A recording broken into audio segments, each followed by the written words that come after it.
All right, friends, this is a different style of video. So we're going to cover so many questions I've been getting about how we do promotions in the academy, what we expect from you at each belt level as far as your progression and what you should know, and also our systems by which we evaluate our students for promotions. This is traditionally a taboo conversation that is never had in academies, and that's because it's a nuanced and difficult conversation. So I've got my notes, and I'm going to take us through my entire evaluative, if that's even a word, process when assessing promotions. So let's dive in. A couple things to think about. So I'm going to repeatedly erase the whiteboard. So let's talk about skill sets first. So in general, imagine if every jiu-jitsu player in the world existed inside this pyramid from day one white belts to at the top is Gordon Ryan. If you look at the belt levels, you'll pretty much find white belts are down here, blue belts are down here, purple are here, brown are here. We'll say the less skilled black belts are here, the legitimate world-class black belts are here, and then the best in the world are up here.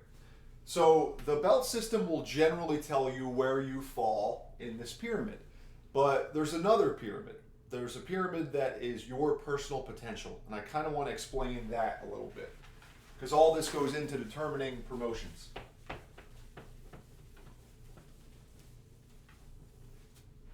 All right, so let me pull up my notes.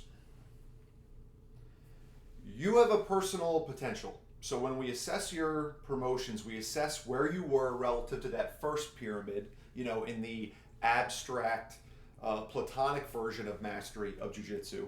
And then we also assess where you are along your personal continuum. So on your personal continuum, on day one, you start here. The idea being that when you are the best version you will ever be as a jiu-jitsu player, you are here. When we assess promotions, we're asking, where are you on this journey? Like if this is the blue, purple, brown, black, maturity in the black belt, where are you on this progression? Now this triangle looks different for everybody, and it's really based on like 4 or 5 criteria. So just so you can kind of assess where you're at. I mean, this is how it works. Your personal mastery is going to be based on 1, your intellect, because jiu-jitsu is so cognitively demanding and very complex. It is human chess. Obviously, we all come packaged differently as far as our processing power. The more horsepower you have upstairs, the more you're going to learn and take in. Now, that doesn't mean you can't become world class if you're not a brilliant person, because people do it all the time. But a governing factor is intellect. Next is your physical capacity.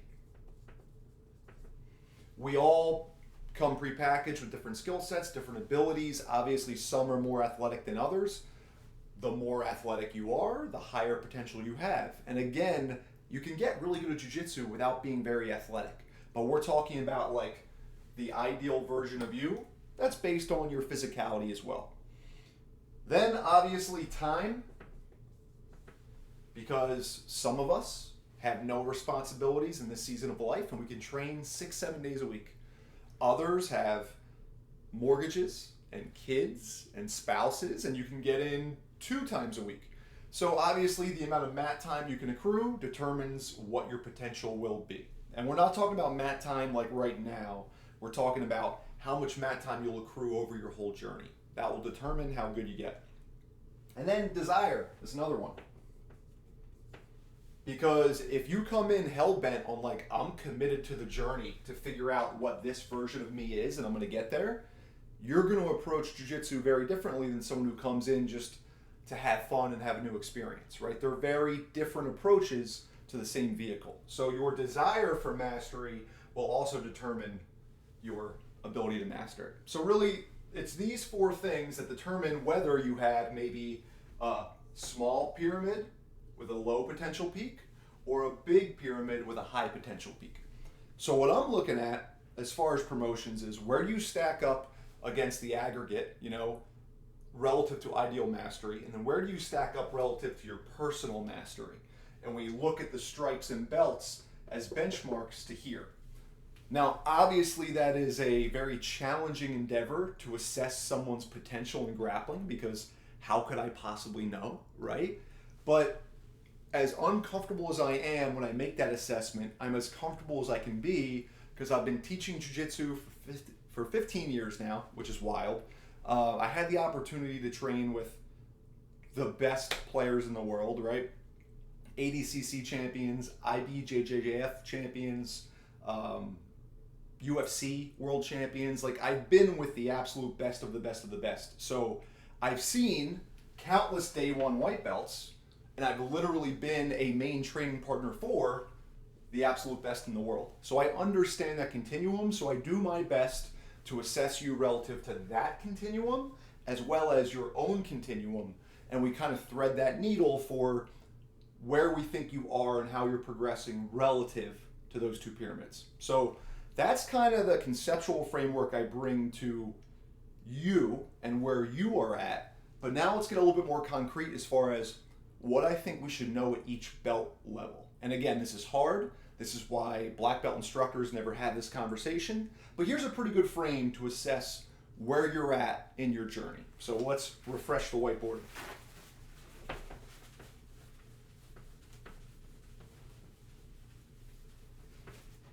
So let's go through the belts. So white to blue belt, what do you need to know? Basically, it's the white belt card, right? If you know everything on the white belt checklist, if you can train safely and effectively and play the game, you're a blue belt. And that's kind of like our foundation, right? That's going to be the nucleus and core of the grappler we're creating. So that's kind of like the meat and potatoes of the basics of jiu-jitsu. So once you can do those things, you're a blue belt. Now, what are we looking for on the journey from blue to purple? So let's pull up the notes. So think of it like this. Blue belt is very much this white belt card. Now, purple is what we're going to call the auxiliary positions. So from blue to purple, you should be able to pass and play different kind of guards, right? So we'll put auxiliary, guard, pass and play. What does that mean? You should start to get more comfortable with things like Z guard, butterfly guard, De La Riva guard, maybe even X guard, single leg X. You should start to become aware of the more nuanced positions of jiu-jitsu and be able to play and navigate them. So that is definitely an expansion off of a day one blue belt. On your journey from day one blue to day one purple, you'll start to get much more experience in auxiliary positions. What else? You should be competent in common submissions. So day one blue belt, maybe you are aware of these and you can do them against a paper target in drilling. By the end of your blue belt, you should be hitting these in randori pretty frequently with peers. So common submissions, right? Arm bars, kimuras, guillotines, rear naked chokes, that kind of game. And then also in this journey during blue belt, you should be competent in live takedowns. And I'm talking the basics, not some, regional state qualifying wrestler, but all the takedowns you learn from white to blue, from blue to purple, you should be able to really execute them with another blue belt. Now, we don't do that many live takedowns in the advanced program. You are welcome to always start from the feet after class. And we don't do them that often for safety issues because falling body weight is where people get hurt. But from blue to purple, you should be able to do some basic live takedowns, single, double, body lock, snap down, against a peer, or with a peer, rather. So that's kind of what we're looking for at blue belt. Now, it's a generalist knowledge for the most part, right? Just a general understanding of things on your journey from blue to purple. So now let's look at what we're looking for from purple to brown, because this is where it gets a little bit more nuanced. So just to be clear, I think in blue belt, you don't really cultivate a game yet because you don't know enough. In fact, I would almost recommend you don't cultivate a game yet. Keep learning generalist skills. Then when you get to purple belt, and we're on this journey from purple to brown, now is when you start to cultivate your game. So this is where we get what I'm going to call systematic. So purple to brown is where you start to learn systems. It's where at blue belt, you learned all these auxiliary positions. You know how to play Z, you know how to pass Z, so on and so forth. At purple is when you start having predictable success. When you start knowing, okay, I'm going to do this, and then they're going to do this, so now I'm going to do this. And you start building systems into all of those major positions so that there are no surprises anymore. You always kind of know what's happening and you're able to predict what's happening. Now, at the same time, I think purple is when you start to cultivate your game. So it's all these same things, but now we're adding systems, and now we're adding your game.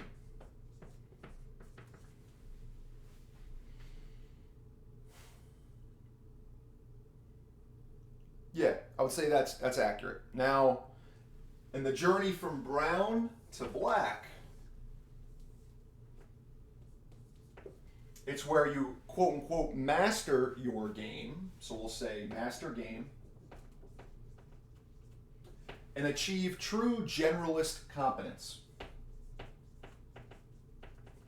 Meaning you have an A game that against one of the best brown belts in the world you're going to execute on and be doing well with, but you're also going to be able to play all the games of jiu-jitsu. Like, say, for me at brown belt, I was really into butterfly guard. Like, I modeled my game off Marcelo Garcia. So I had a very specific niche game of mastery, but at the same time, I could play a game in De La Riva. I could play a game in deep half guard. I could play a game in loose passing and tight passing.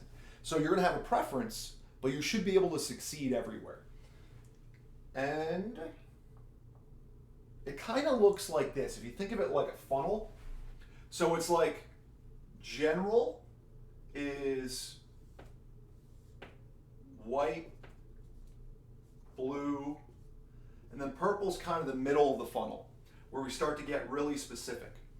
And then you really start to cultivate and master your game around this purple to brown, but at the same time, that's when you become more general as well, where a black belt can be really skilled in anywhere and play competent jiu-jitsu anywhere. So they have preferences, their game, but they're not attached to their preferences. So that's kind of like what's going to happen, right? It's going to be white to blue, you're going to learn the white belt card. Blue to purple, you're going to learn the auxiliary positions, be competent in general submissions, general takedowns. Purple to brown, you're going to cultivate your game and build systems into your game where you can predict success in all the positions. And then brown to black is really where you master your game and you cultivate general competence. So the idea being, that's all the things we're doing, but what are we not doing?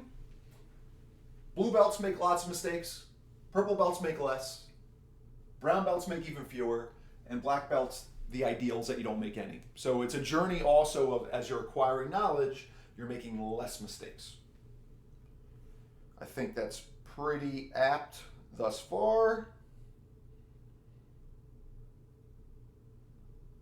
All right, so how do we approach promotions in the academy? So the way we keep track of everything is obviously you check in on the app, and then Coach Jim and I have a populated list using Excel spreadsheets, and we assess you for promotions at a certain amount of classes at each belt.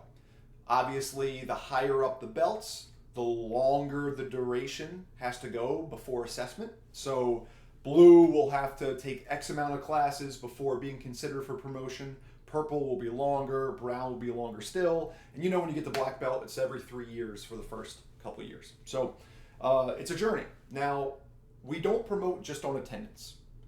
Once you've hit that minimal attendance requirement, then we evaluate you relative to where you're at in here, where you're at in that general hierarchy of jiu-jitsu mastery, and where you're at in your own hierarchy of jiu-jitsu mastery.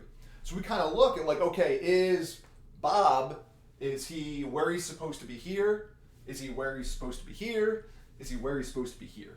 And if you are, then you get promoted, right? And if you're not, we wait a little bit and we try to catch you up on wherever you're lacking. so that you can fulfill your potential as a grappler. Some specific questions we got was, when we are keeping track that minimum attendance requirement, not all classes are created equal. After blue belt, we want to see you in advanced class, and you kind of have to be in advanced class. If you are an exceptional student and your schedule only allows you to take fundamentals classes, you can still become really, really good. But for most people, you need the environment that's going to elicit your growth, and you need the curriculum that's going to touch all these things. And really, you're only going to find that curriculum in all levels classes, but more specifically in advanced classes. So that's why when we measure attendance, fundamentals classes are not worth as much as a mixed class. And the mixed class is not worth as much as an advanced class, because the advanced class are the ones that are going to move you further along this continuum the fastest. So we encourage all blue belts and up, like, being as many advanced classes as possible, because it's what you need. So that being said, right, while white to blue, the promotion to blue belt is you have to take that minimum of 100 classes. You got to know how to play the game. You got to be able to roll safely. And really, when you can play jiu-jitsu, you're a blue belt, and it's a huge accomplishment. Each belt is harder still. And really, that journey from blue to purple, like the blue belt blues, it's the blues because it is an arduous process to go from knowing what's on the white belt card to expanding that knowledge and using them against peers and doing it on a repeated basis. And that's what I want to see. Now, this whole promotion conversation, it tends to happen with blue belts, because in my mind, once I get you to purple, I know you're going to get to black belt. The real question is, can you survive the journey from blue to purple? And it's often because of uncertainty, because you don't know what's expected of you. And there are some people, and I appreciate it, who I know you don't check in because you don't want to be assessed for promotions because you feel like you're not ready yet. Do me a favor and just check in, just like everybody else. And the reason why is, you're never going to earn a belt you didn't earn, right? I'm not just going to give you a purple belt because you took X amount of classes and okay, you did it. You're going to get a purple belt when you took X amount of classes and you're fulfilling this criteria.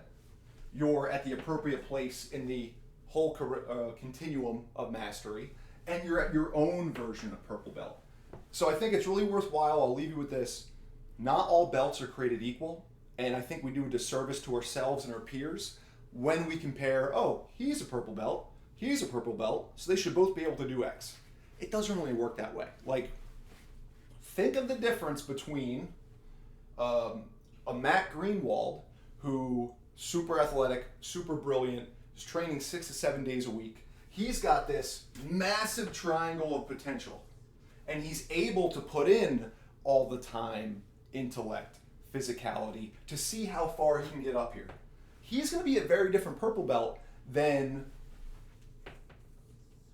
the 45-year-old who starts day one in his mid-40s with 3 kids and 2 jobs, right? You can't compare the two. And I think we would do a disservice if we did.